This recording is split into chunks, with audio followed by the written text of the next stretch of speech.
Hello, everyone.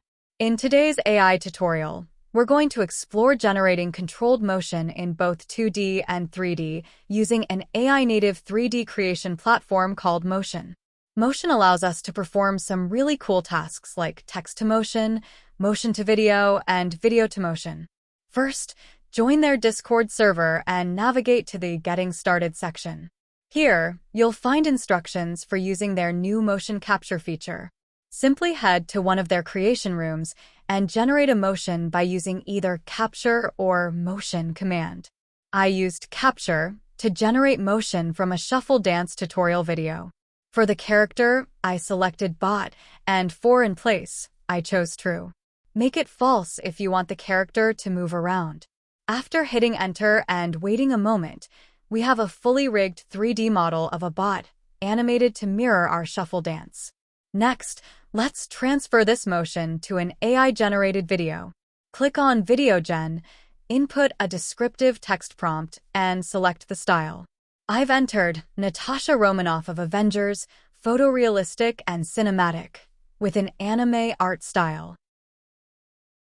The generated video looks fantastic, despite issues with hand positioning and orientation, but that's Stable Diffusion. Feel free to download, try out different prompts, upscale, and everything else we are so used to now with Stable Diffusion. Let's move on to 3D.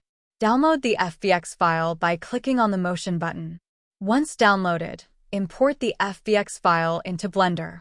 For those unfamiliar, Blender is a powerful, free 3D software. We want to transfer this motion to our own 3D model. So, if you are a 3D guy, go ahead and import your model.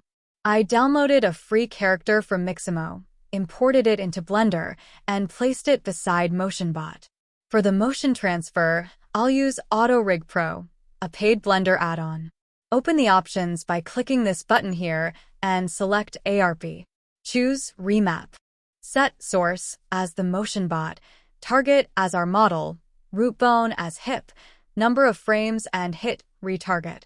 The motion is transferred, and you are free to further enhance the scene or just export. I aligned the camera to our original video and added couple light before exporting it. That's all for today. What are your thoughts on Motion AI capabilities? Drop your comments below, and as always, thanks for watching.